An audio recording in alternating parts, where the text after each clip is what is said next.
우리 성경에 보면은 특별히 구약에서 이제 선지자가 자주 등장을 합니다. 이 선지자는 하나님께서 이 땅에 하나님의 말씀을 전하라고 보내신 사람들을 우리가 선지자다 그렇게 얘기합니다. 이사야도 마찬가지로 그 선지자 중에 한 사람인 것이죠. 이사야는 이 타락한 이스라엘 앞에서 이 예언의 말씀을 전하였던, 특별히 뭐 우시야 왕 때부터 시작해서 아하스, 히스기야의 왕까지 이르기까지, 뭐 중간에 아담이라는 왕이 있지만은 그 왕들과 함께 요담이라고 하는 왕이 있지만은 그런 네 왕을 거치면서 이런 선지 사역을 감당한 그런 선지자입니다. 하나님의 입장에서 보자면은 하나님의 마음을 전하는 그런 대사죠. 메시지를 전하는 사람이죠. 하나님께 주시고자 하시는 그 메시지를 전하는 메신저라고 할 수 있죠. 있는 그대로를 뭐 자기 생각을 갖다 붙이거나 혹은 자기 해석해서 자기가 어떻게 생각해서 그 말을 붙이는 것이 아니라 하나님 말씀하신 그대로를 세상에 나가서 전하라고 하는 그 자에게 가서 전하는 것이 바로 이런 선지자입니다.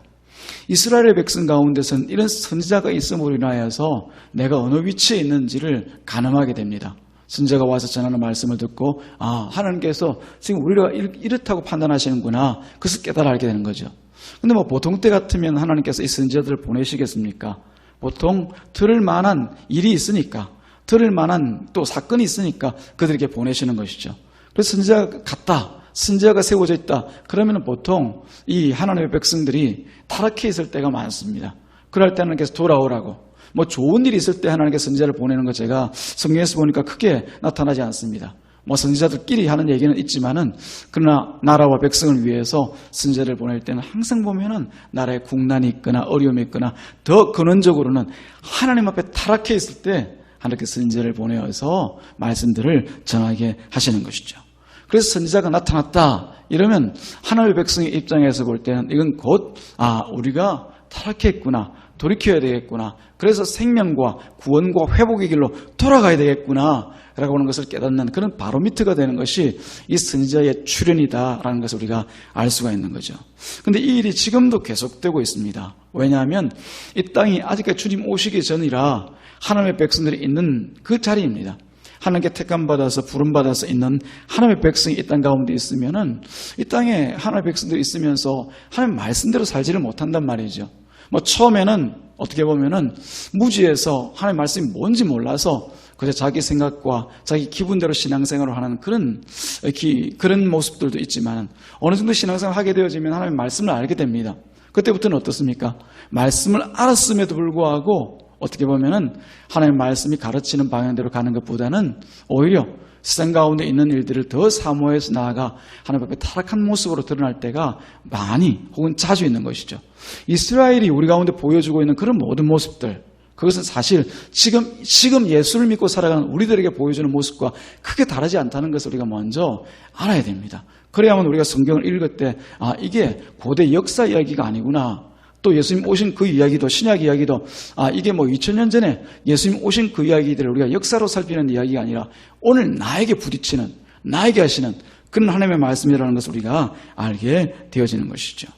우리가 지금 이사야서 23장 말씀을 1절부터 마지막 절까지 같이 읽었지만은 사실 이사야서는 선지서이기도 하면서 보면 그 안에 내용들이 66장까지 이루어지는 굉장히 긴, 어떻게 보면 뭐 대화와 같은 그런 큰 물줄기가 흐르는 것 같은 그런 내용들을 담고 있습니다. 그래서 그 안에 있는 내용들을 우리가 쉽게 다 읽기도 좀 어떻게도 보면 벅찰 수도 있지만은 내용 하나하나 자체도 보면 우리가 구분해서 읽지 않고 우리 그 전체의 줄기를, 맥락을 우리가 따져 읽지 않으면은 순간순간 그냥 길을 잃어버릴 때가 있습니다. 특별히 뭐 이 시간은 우리가 23장을 읽었으니까 23장이 왜 기록되어졌는가 그 위치를 보게 되어지면은 이사야가 이 선지서를 기록할 때 가장 먼저 예루살렘과 북이스라엘 그 사마리아 땅 가운데 있는 그 멸망들을 먼저 선포하게 됩니다. 그리고 왜 내가 하나님께 부름받아서 너희들 앞에, 이스라엘 백성들 앞에 선지자로 세워졌는지 그 이유에 대해서도 설명을 하죠. 그리고 나서 13장부터 23장 사이에는 느닷없이 이 이사야가 주변에는 열방에 대해서 심판을 선포합니다. 그것도 딱 열나라를 이렇게 딱 선정해서 얘기를 합니다. 가장 먼저는 바빌론이라고 하는 나라를 선정해서 그 땅에 멸망을 선포합니다. 그리고 나서 아수르라고 하는 나라, 가장 지금 이 이사야서에서는 핫 이슈가 되고 있는 그런 나라입니다. 지금 눈앞에 와 있고 항상 이스라엘 백성이 그 마음 가운데 위협을 느끼고 있는 그런 나라입니다. 이 아수르에 대한 멸망을 선포하고 그리고 블레셋이나 혹은 모압이나 그런 나라를 선포하다 그 중간에 또 딱 중간에 보면 이 애굽이라고 하는 나라를 또 중간에 끼워 넣어서 이 나라에 대한 멸망을 선포합니다. 그리고 마지막 오늘 우리가 읽었던 23장에 보면은 우리가 읽은 것과 같이 두로라고 하는 나라에 대해서 멸망을 선포하는 것이죠. 심판을 선포하는 것이죠. 그러고 보면 어떻게 열나라라고 하는 이 나라를 택한 것과 이 모든 진행되어지는 그 순서들 가운데 있는 내용들이 그냥 이사야가 나오는 대로 혹은 하나님께서 그냥 지피는 대로 하시는 것이 아니라 어떤 분명한 메시지를 가지고 이 말씀을 지금 진행하고 계시다는 것을 우리가 미루어 짐작해 볼 수가 있습니다. 그래서 오늘은 먼저 읽은 우리가 23절 말씀을 중심으로 해서 전체 내용들을 같이 한번 따져보고 이 말씀들이 과연 저와 여러분들에게 그리고 이 시대에, 이 세대에 어떤 하나님의 메시지를 전하고 있는지를 같이 한번 깊이 묵상해보는 그런 이 시간이 되기를 바랍니다. 아까 말씀드린 것처럼 이 두로라고 하는 나라가 마지막에 선정되어서 그 심판을 받는 그 위치에 서게 됩니다.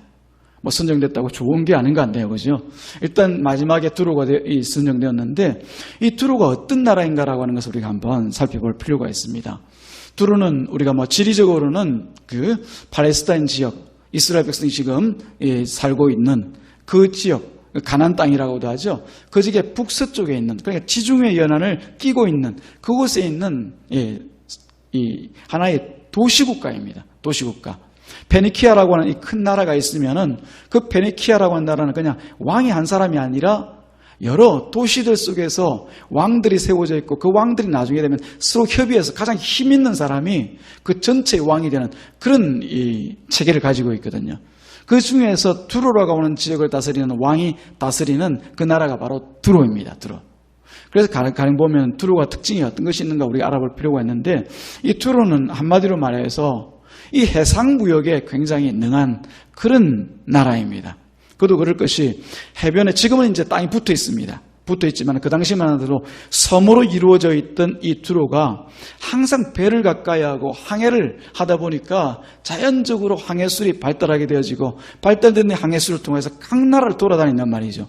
그러면서 진귀한 물건들을 각 나라에서 사서 와서는 다른 나라에다 팔고 소위 무역을 한단 말이죠.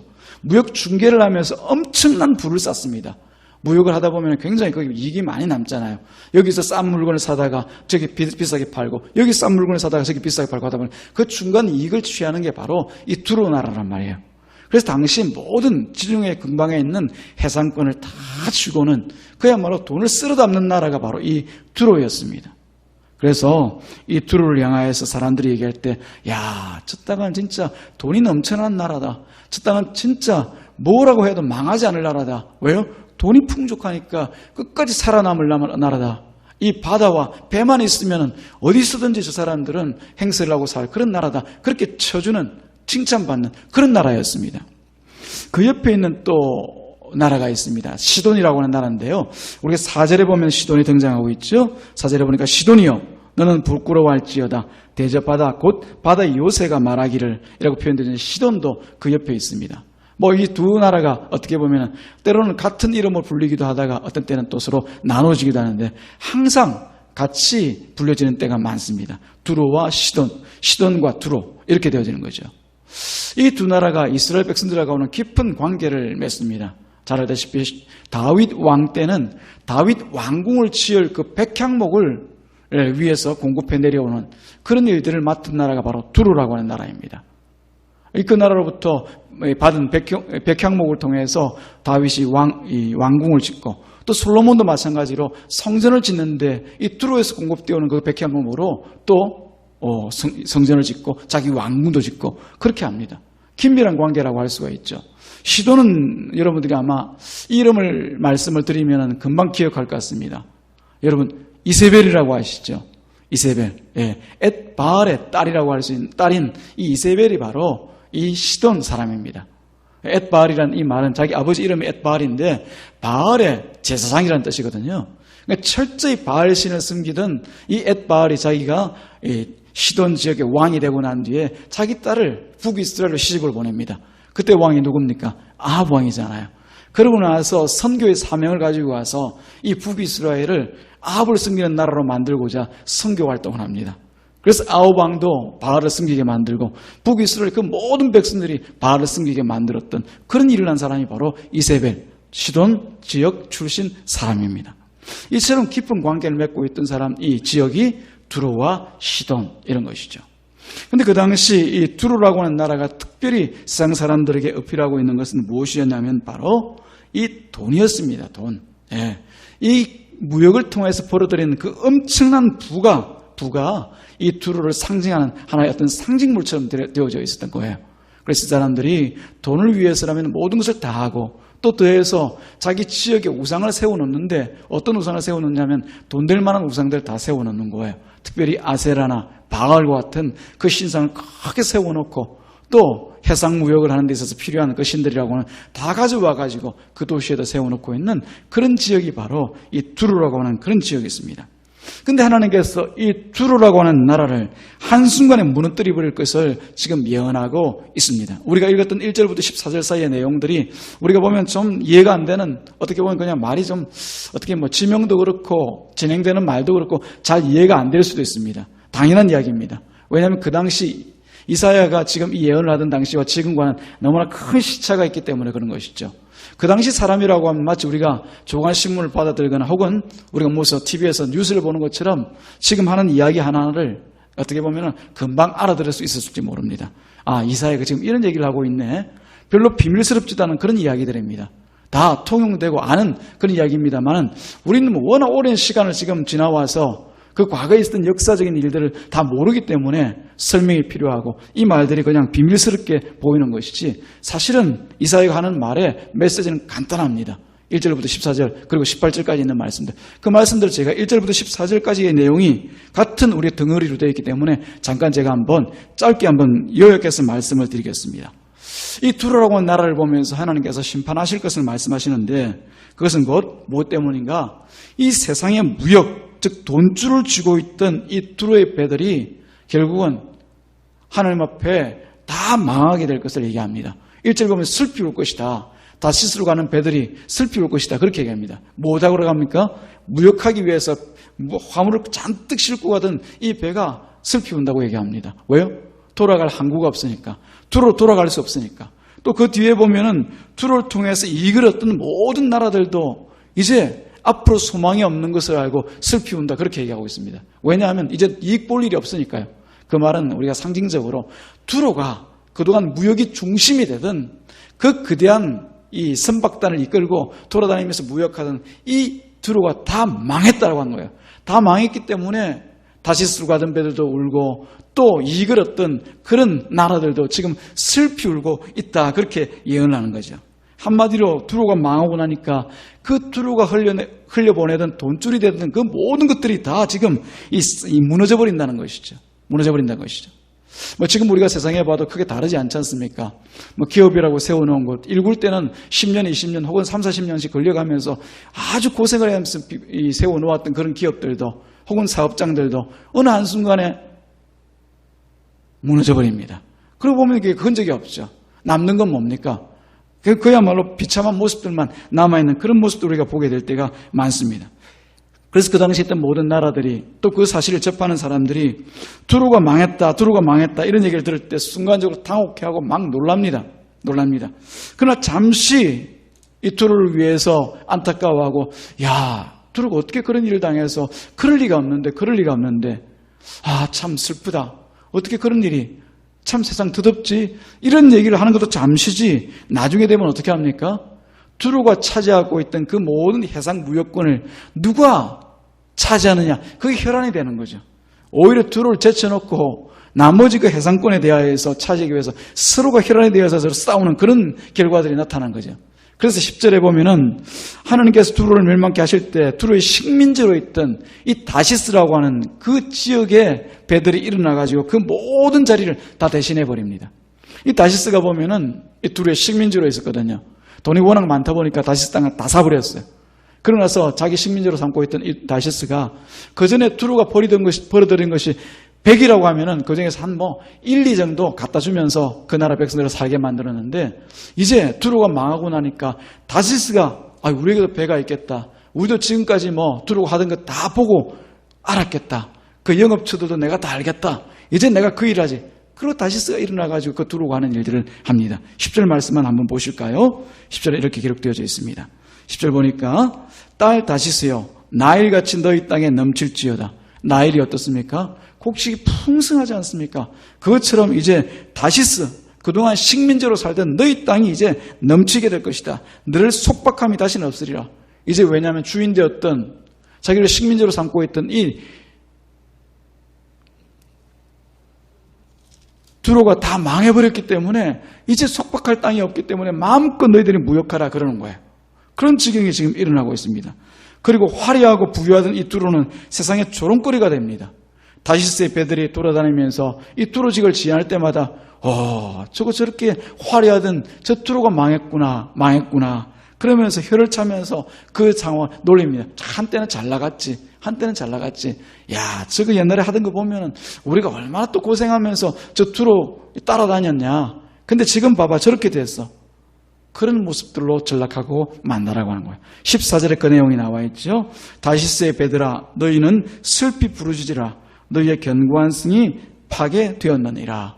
이것은 곧 지금 두로성을 보면, 두로라고 하는 그 나라를 보면서 다시스의 배들이 그들 한편으로 조롱하는 거예요. 슬피 우는 게 아니라, 슬퍼서 우는 게 아니라 너희들이 그 상황을 보면서 조롱하고 또 그 자리에서 망한 그 모습을 보고 너희들이 그들 향해서 손가락질하지 않겠느냐, 이런 얘기가 되는 거죠.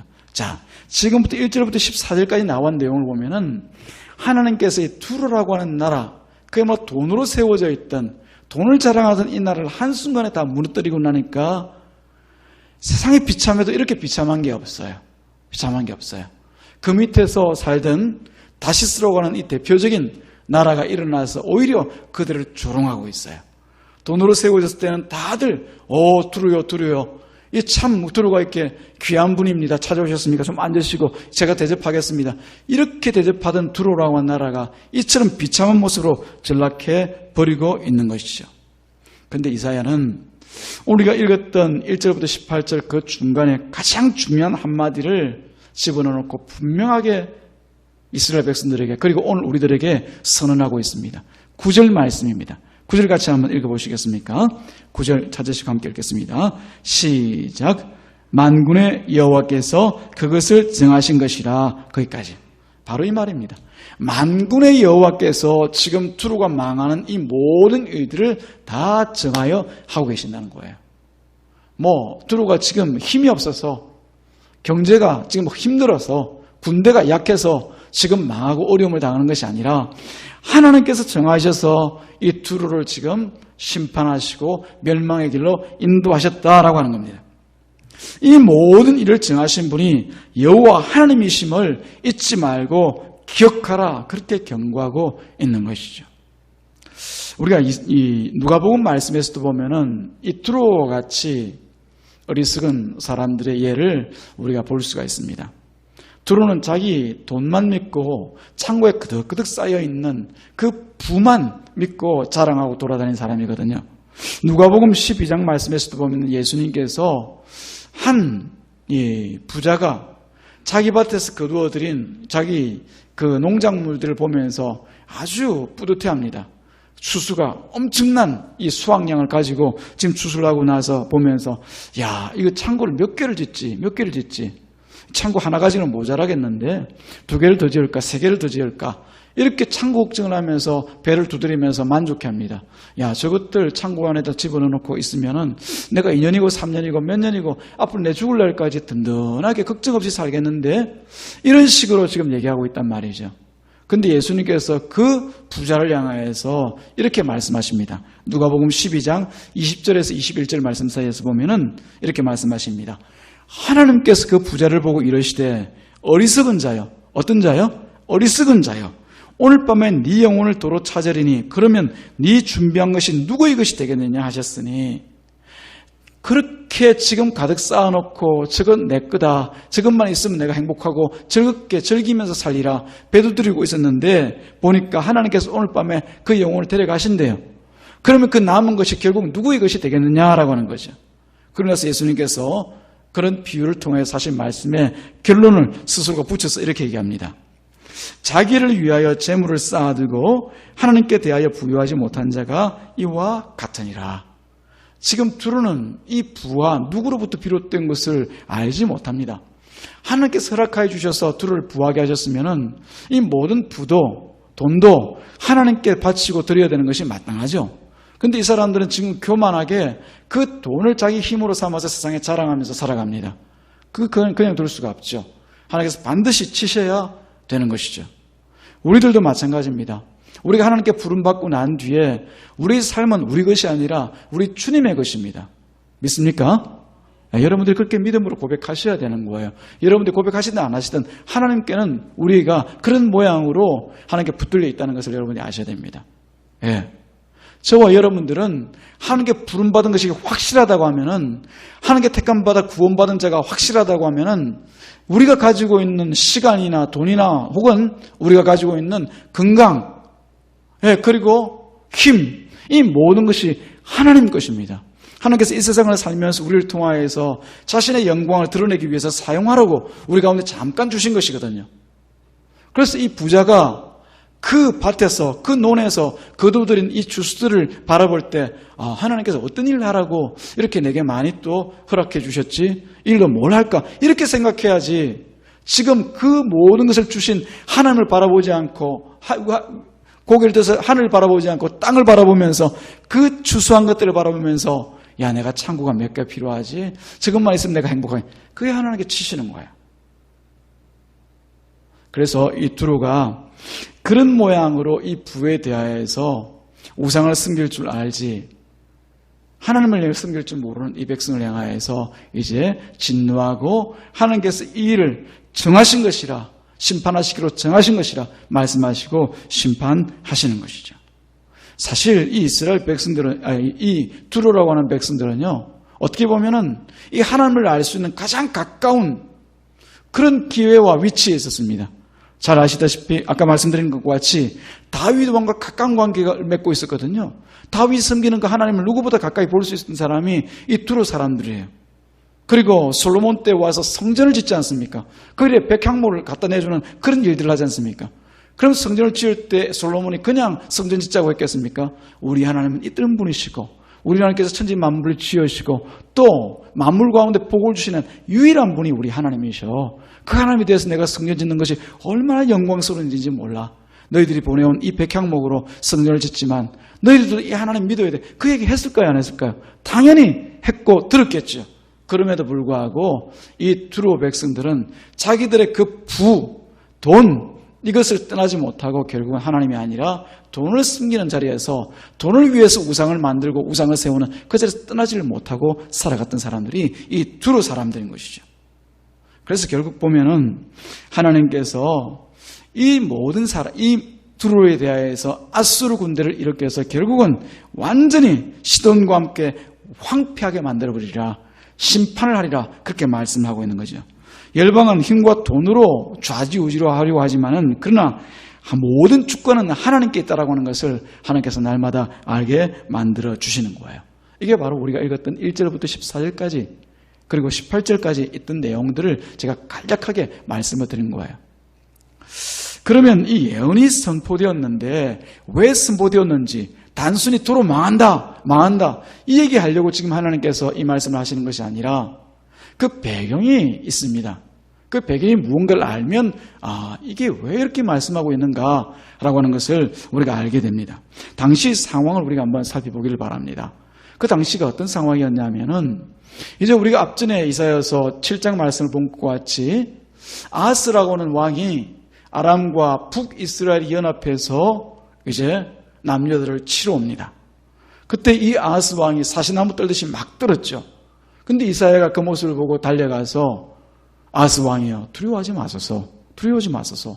하나님께서 함께 하시는데 왜 두려워합니까? 그러니까 이 아하스 왕이 반응이 시큰둥해요. 그러고 나서는 자기가 지금 그 예루살렘 성 안에 있는 그 물탱크를 살피느라고 온 정신이 집중되어 있는 거예요.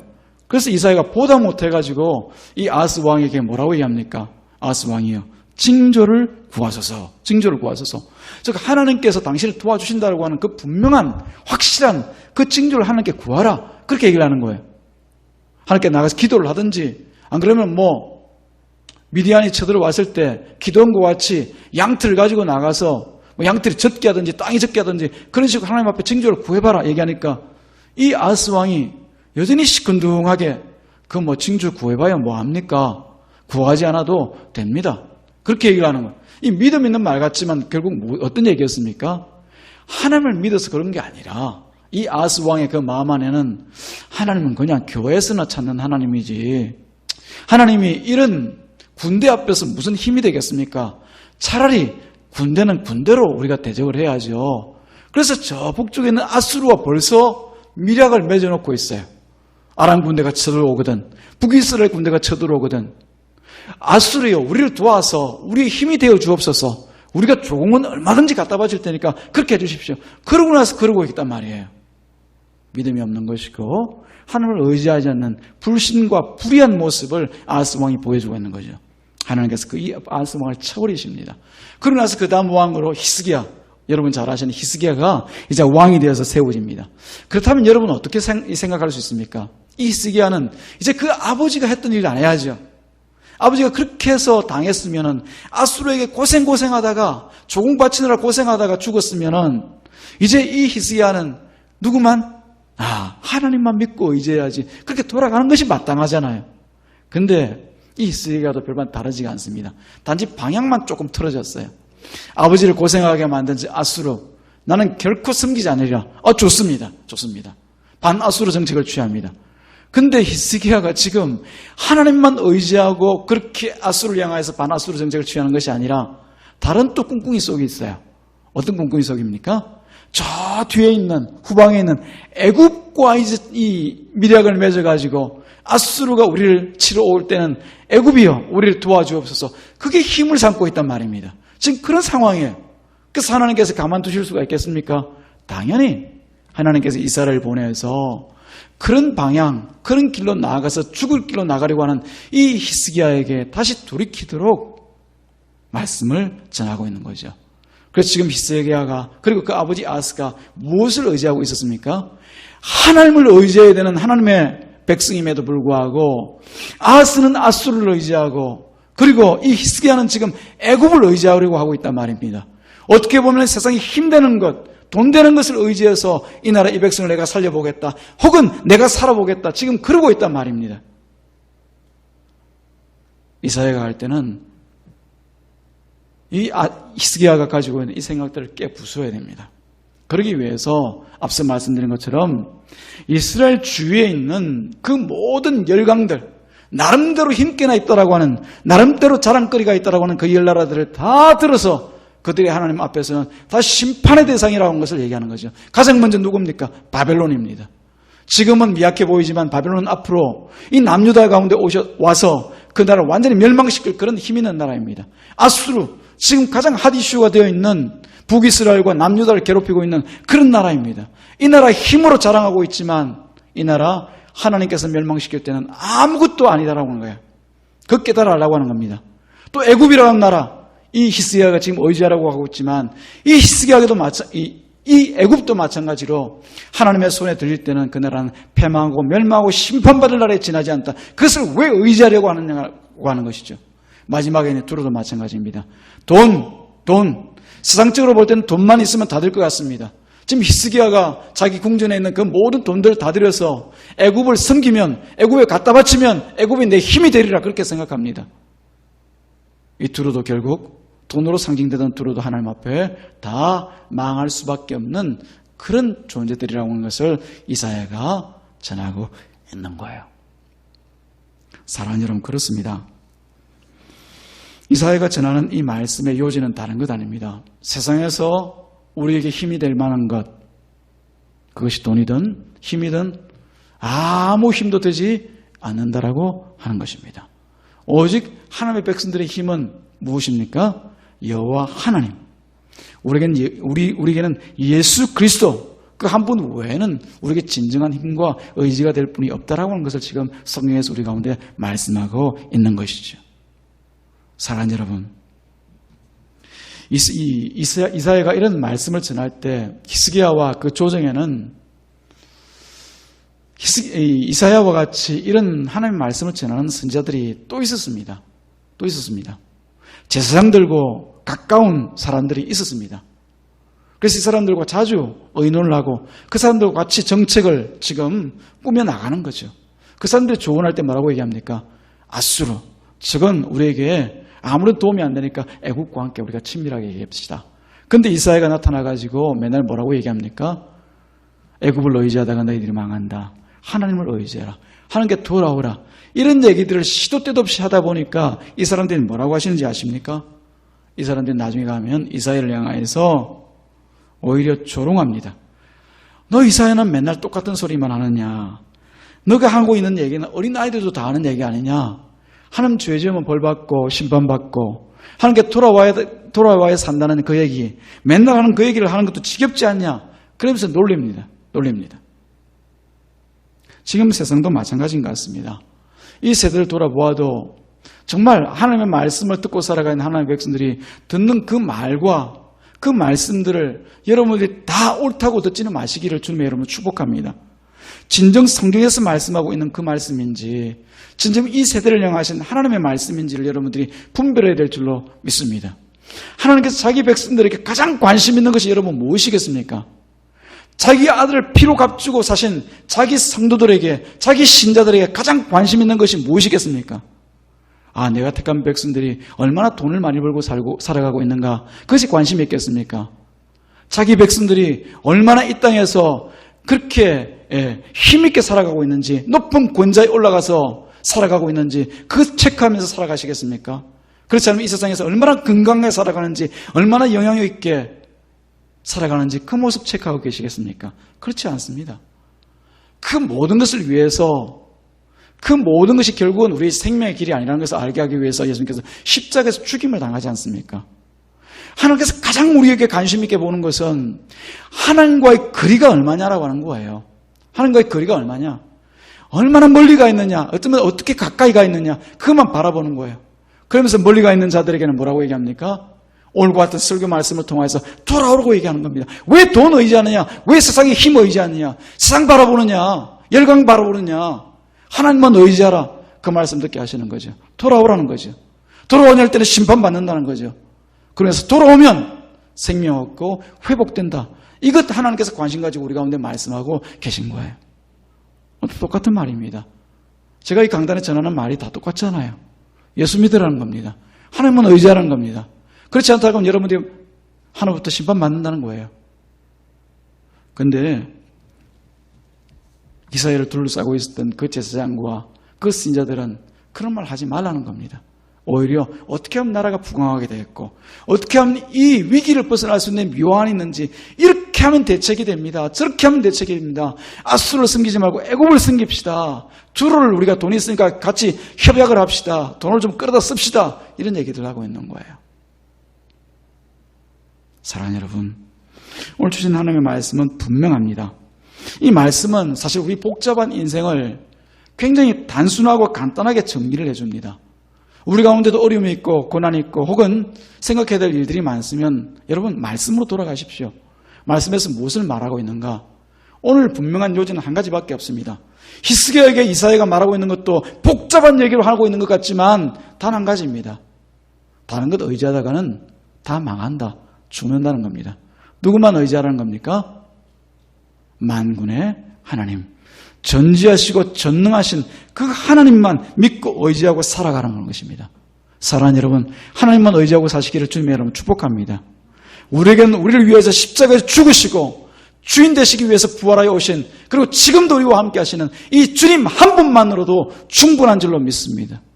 세상 기웃거리지 말고 세상에 있는 것 혹시 내가 힘들 것 있는지 돈 될 것 있는지 자꾸 구하지 마시고 주시는 대로 만족하면서 그저 내게 있는 믿음의 주가 되신 예수님 한 분만으로 나는 만족합니다.